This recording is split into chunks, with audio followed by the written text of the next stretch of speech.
शिक्षक भर्ती से ही जुड़े दो अलग अलग मामलों में हाई कोर्ट ने एक बहुत अहम फैसले अभी हाल ही में दिए। अब उन दो जो शिक्षक भर्ती से जुड़े जो अहम फैसले थे उनका अब आने वाले जो केसेस हैं उन पर क्या असर हो सकता है, ये वीडियो उसे लेकर है। तो पहले हम बात कर लेते हैं ईडब्ल्यूएस कैंडिडेट जो 848 अपनी लड़ाई लड़ रहे हैं भर्ती के लिए। आपको ध्यान होगा कोविड-19 की वजह से जो 3 साल की आयु सीमा में छूट मिली थी, वो छूट कुछ कैंडिडेट्स ने उसको लेकर आपत्ति लगाई कि भाई ये छूट तो हमें दी ही नहीं गई, जबकि ये कोविड महामारी के बाद पहली भर्ती पर ये लागू होना था। तो विभाग की ओर से ये तर्क दिया गया कि साहब 2022 में जो भर्ती हुई वो भर्ती नई थी और उसमें ये सब सारी चीजें हो गई है, इसलिए ये जो है 2023 में ये लागू नहीं होगा।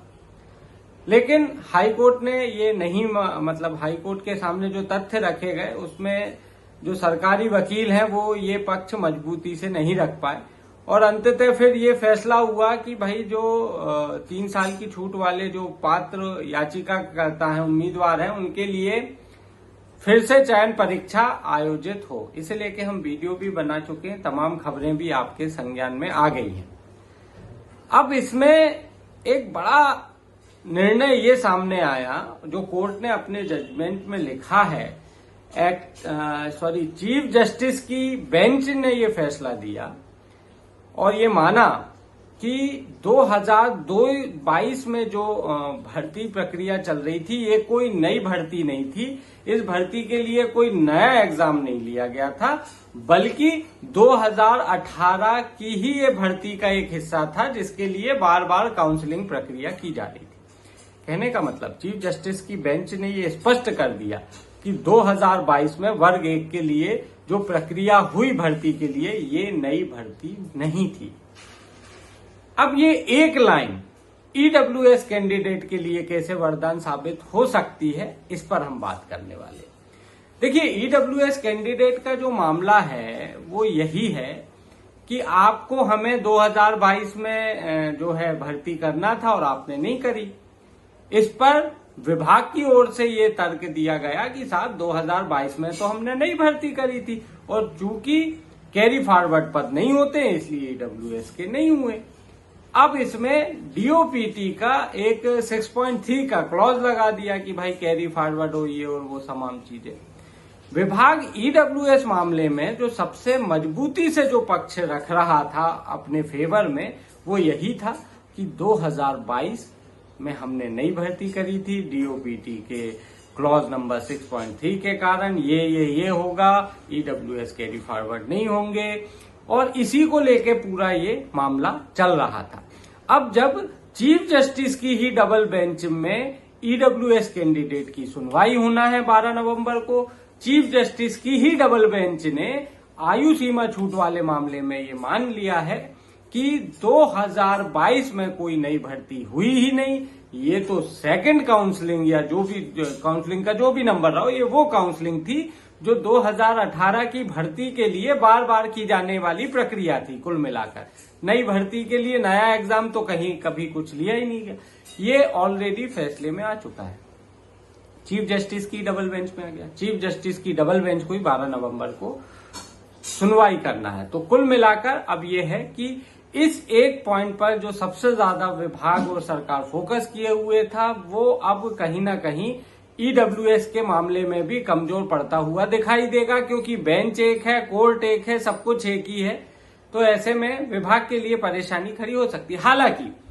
हालांकि एक अन्य मामले में जब ईडब्ल्यूएस मामले की सुनवाई चल रही थी जहां ज्वाइनिंग लेटर पे से रोक हटी, उस समय कोर्ट ने बेंच ने एक बात उठाई थी, मैं उस सुनवाई को सुन रहा था कि 2018 की ये भर्ती है तो इसमें ईडब्ल्यूएस रिजर्वेशन कैसे आ गया, क्योंकि रिजर्वेशन तो 2019 का है, 19 में आया था।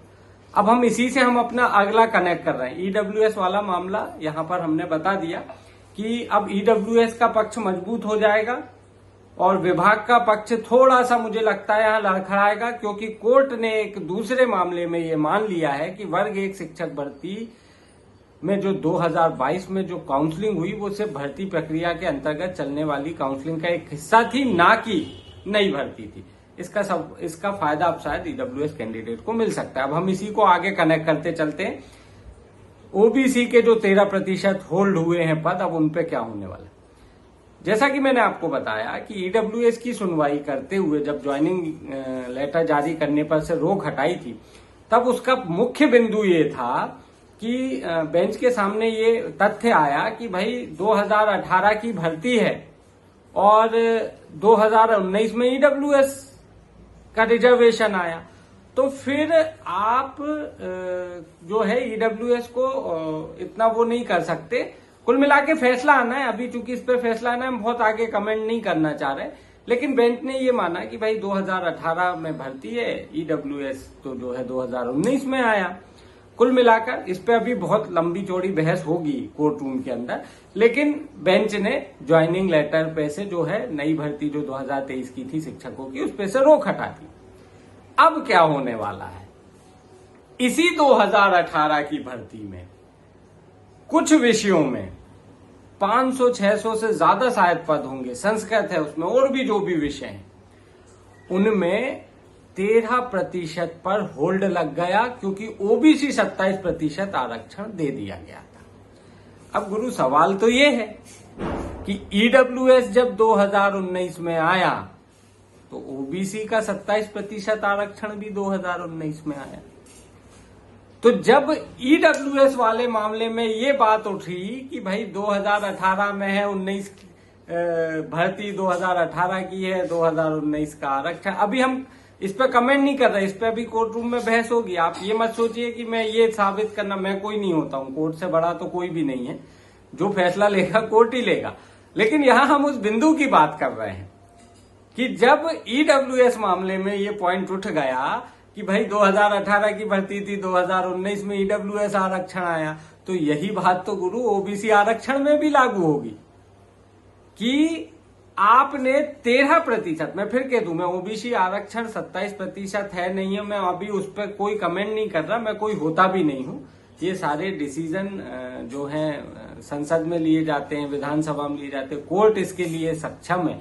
जो फैसला होगा कोर्ट करेगी और वो सही फैसला करेगी, सभी वर्गों को ध्यान में रख के ओबीसी के हित में फैसला करेगी, जो भी है तो वो करेगी। हम यहां से एक पॉइंट पे ध्यान देना चाह रहे हैं कि ईडब्ल्यूएस मामला 2019 का है। आप 2018 की भर्ती में ये बात आ गई है कि आज जब 2018 में भर्ती थी, आरक्षण 2019 में मिला ईडब्ल्यूएस को, तो यही तो ओबीसी में हुआ।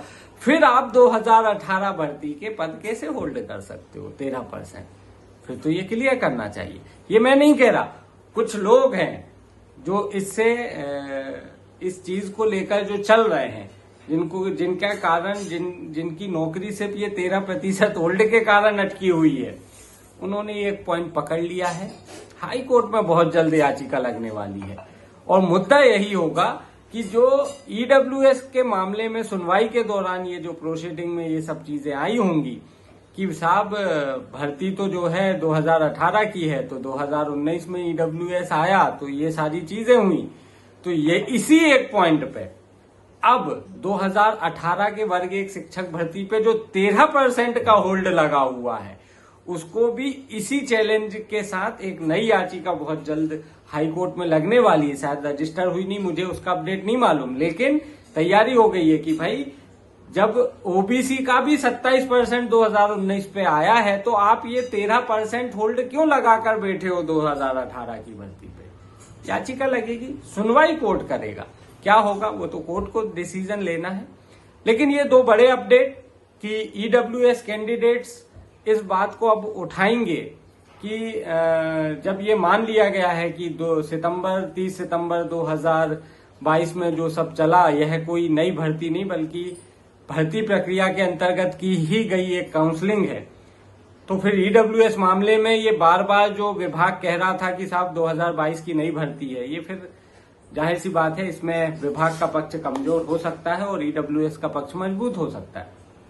दूसरा मामला, जब ईडब्ल्यूएस मामले में ये बात आई सामने कि 2018 की भर्ती है और रिजर्वेशन 2019 में है, तो इसी एक पॉइंट को लेकर अब 13% होल्ड जो पद हुए हैं कुछ विषय में 2018 की ही भर्ती में, उससे रोक हटवाने के लिए उम्मीदवारों ने कमर कस ली है। वह यही मुद्दा उठाएंगे कि भाई ओबीसी का भी जो है आरक्षण तो 2019 में आया था। जब आप ईडब्ल्यूएस मामले में ये मान रहे हैं कि भर्ती 2018 की है, तो यही बात तो इस पे भी लागू होगी।